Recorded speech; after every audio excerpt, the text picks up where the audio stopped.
Welcome to the Toyota Centre in Houston, where we've got exclusive highlights of the Serving for Tsunami Relief exhibition.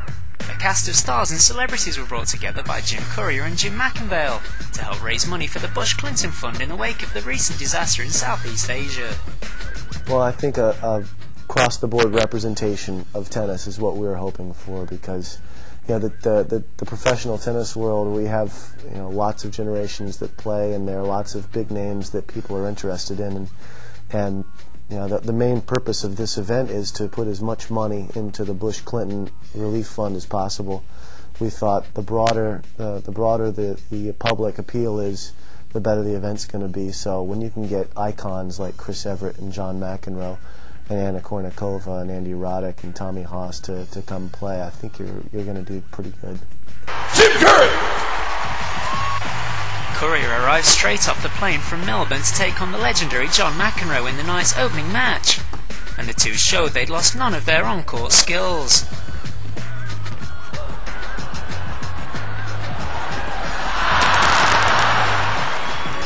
Courier failed to influence chair umpire Dr. Phil as he lost the one-set match 6-4.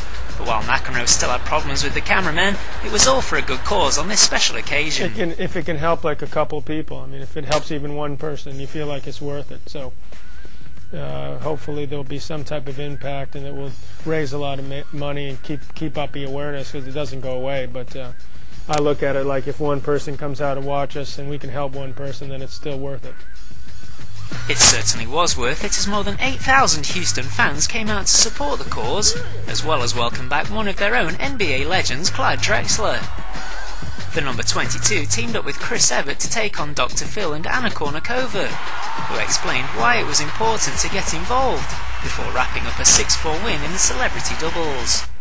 I was actually in Florida, and it's just mind-blowing. It's really unfortunate situation, and hopefully we can all come together and help out. Next, it was the turn of the pros. Australian Open semi-finalist Andy Roddick shrugged off the jet lag to drive from his Austin home and take on Tommy Haas. Roddick gained some consolation for his loss to the German at the Westside Tennis Club in Houston last April with a 7-6 victory. But both players were certainly putting on a show.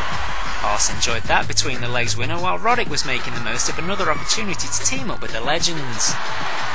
I think it's cool. I mean, I've been lucky enough to. I had John McEnroe and Chrissy Everett at my event, and my foundation event this year, and it was very cool. I mean, I never thought I'd actually get a chance to play with both of them, and especially in the same day. And now it's the second time, so it definitely never gets old. It's always a lot of fun.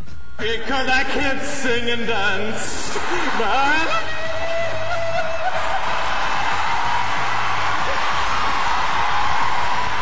Roddick had the crowd in stitches after Anna quashed any hopes that she was flirting with him.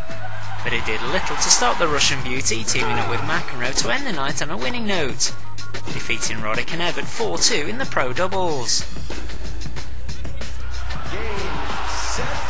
But the true winners were the fundraisers, as Jim McInvale presented a cheque to President Bush for $518,932, with another $2,944 raised by local children. And that's it from Houston. You can find out how to donate more funds to the tsunami relief efforts by logging on to atptennis.com.